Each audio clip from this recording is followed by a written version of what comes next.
बड़ी अदालत का बड़ा फैसला, पीडीएम ने सर जोड़ लिया। ज़राए के मुताबिक सुप्रीम कोर्ट के 3 रुकनी बेंच का फैसला काबिल अमल नहीं।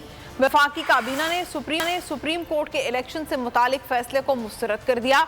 हुक्मरान इत्तेहाद के पार्लिमानी रहनुमाओं का इजलास भी कल तलब कर लिया गया। अदालती फैसला पीडीएम को हजम न हुआ, पीडीएम ने सर जोड़ लिया। वफाकी काबीना ने सुप्रीम कोर्ट के इलेक्शन से मुतालिक फैसले को मुस्तरद कर दिया।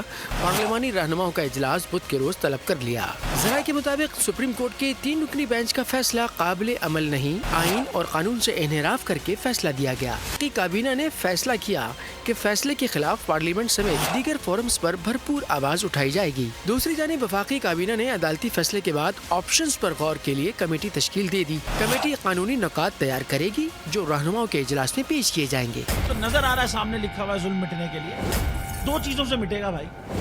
एक, अदल की कुर्सी पे जो लोग बैठते हैं ना, वो अदल के हिसाब से फैसले करने लगे। दूसरा, कौम निकल खड़ी हो जुल्म के खिलाफ, तो जुल्म खत्म हो जाएगा। या इन दोनों में से कोई एक चीज हो जाए या दोनों हो जाए। अगर 420 का मुकदमा था, उस वक्त अदलिया में जो लोग बैठे हुए केस देख रहे थे, वो पूछते ना यार चीट हुआ कौन है। जब उनको दिखता कोई चीट नहीं, वो केस खत्म कर देते। तो जालिम जुल्म कर ही नहीं पाता। 9 जजेस ने नोट बिफोर किया मेरे केस को यार, 1.5 साल चला। शख्सी जमानत का केस, सेम केस इस्लामाबाद में कर दिया। एक ही इल्जाम पे 2 केस हो नहीं सकते भाई। मतलब 60 दिन का वक्त होता है। 102 दिन के बाद मैं जीत गया, केस बरी हो गया। 102 दिन के बाद अपील फाइल की, एक्सेप्ट कर ली। नहीं करते ना एक्सेप्ट, खत्म हो जाता ना जुल्म यार।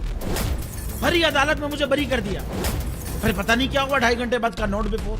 मैं नहीं सुनता ये केस, खड़े रहते अपने फैसले पे, मिट जाता जुल्म। अल्लाह ताला ने बिठाया इन कुर्सियों पे इनको यार, ये अल्लाह ताला की तरफ से फैसले करने हैं।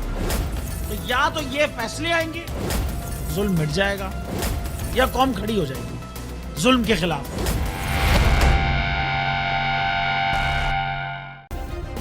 सब्सक्राइब करें और बेल दबाएं ताकि कोई खबर रह न जाए।